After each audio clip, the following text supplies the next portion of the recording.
what it was is I started bowling, Crown Green bowling, through a lad who I worked with, who was a good bowler.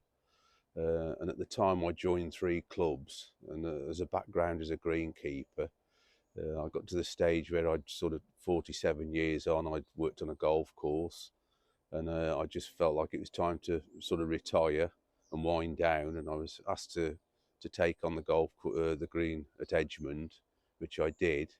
And it's belonged to the council. It was a council green, and they'd got a local contractor in, and they asked me to take on after he'd sort of finished. It was in a little bit of a mess, so I started to sort of cut it regular, and then COVID come in, and there was a lot of bare areas on the green, as you'll see probably from the photographs, which I managed to sort of feed it heavily and scarify it and verticut it, which normally you wouldn't have been able to do without COVID. In fact, I was lucky in one sense that COVID come in, but you know, that I could actually do things that you wouldn't normally do on a bowling green to sort of get it as a running surface on it. Yeah, well, I probably do almost 300 hours work on it a year, and it's probably gone down to about 275 now. It's on average, it's cut just under 100 times a year. I mean, sometimes I'm cutting it 3 and 4 and 5 times a week, and then obviously in the winter it's probably once every 3 or 4 weeks in dry conditions. But we have got a decent surface on it now. Where there was bare areas, we've got grass on it, and you can work on it. And we are playing it through the winter. We've got Bandit Bowls play on a winter series on it. And then we have an Edgemond Open in between New Year, where we have 64 people playing, 2 qualifying days, and then we have a final here in between Christmas and New Year. I think it was the 27th of December this time. So we do bowl it through the winter, and if we have a competition on where I'm allowing other outsiders to play on the Sunday, I'll have our members want to play on it as well. So yeah, I think it has, through being a greenkeeper, because obviously with golf, people are paying a lot of money to play 24/7, and as a golf greenkeeper, you're trying to keep the course open. And I think talking to people in bowling greens and greenkeepers from there, they're thinking, well, it's not fit to play. But on a golf course, I mean, we play 24/7, we're cutting the greens down, you know, we're still cutting at 5 mil, which is a decent height, on a golf course. And I think it has made a difference. And I think as well, some of the greenkeepers in bowling greens, you'll hear them say, "Oh, well, I've put the green to bed now."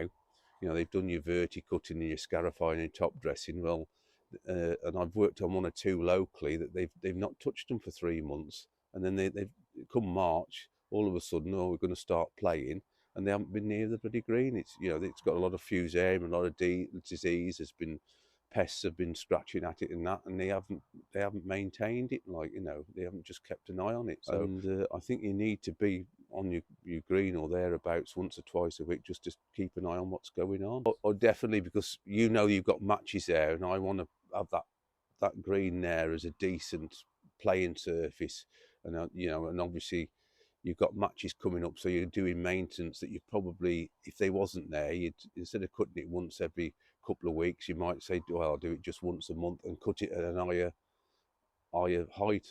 I mean, I'm cutting that down now, still at 5 mil. Well, people say, well, that's too short, but I mean, the proof's in the pudding, isn't it? You know, we're getting good comments off people that are playing, you know, and I think, you know, if we hadn't got those matches playing, you wouldn't be doing the maintenance on it and the cutting that we're doing now. The biggest problem is, and I think every sports person will tell you, is worms and worm casts. And obviously now carbendazine's got off the market, and you have got products like Purity and Organ OT, which I have had good results from, and I've had other results I've used on the same products in the same areas, and it just seems to work one time and not another.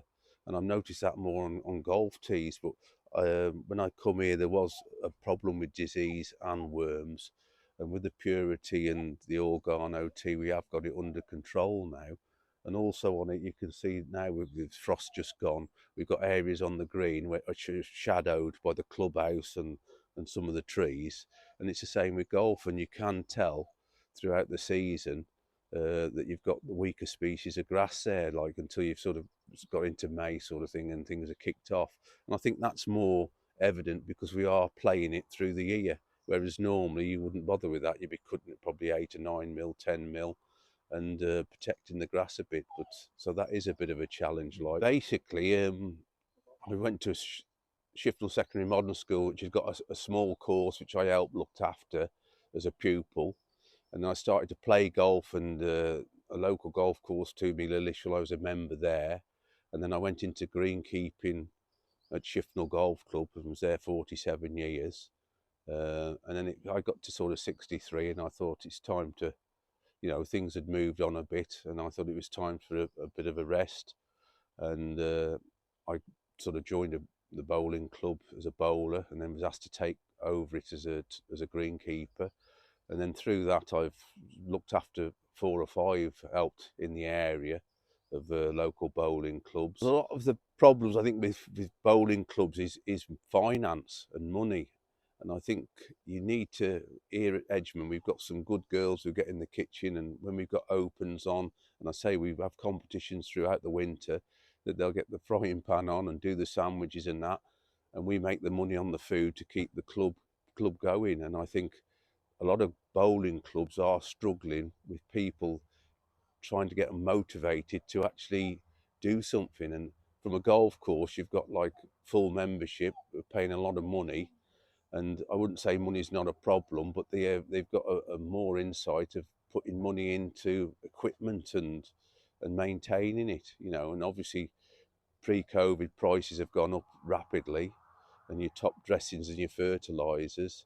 So yeah, it's down to finance. And we've got probably 15 members here who are willing to spend their time on promoting competitions, and we have quiz nights and bingo and things like that to raise money. Yeah, it's been really positive. I think so. You get new members coming in when I started and they played at Edgemond and they just think that, blowing my own trumpet, that every green is in that condition throughout the year. And when they go on certain bowling clubs that have got small budgets, and it's getting people motivated to cut it. And you get bowlers now, there doesn't seem to be the influx of younger players coming in. So you're getting people trying to cut greens who are probably in the 60s, in the 70s and 80s and even bloody 90s trying to cut it like, and it is a big struggle like,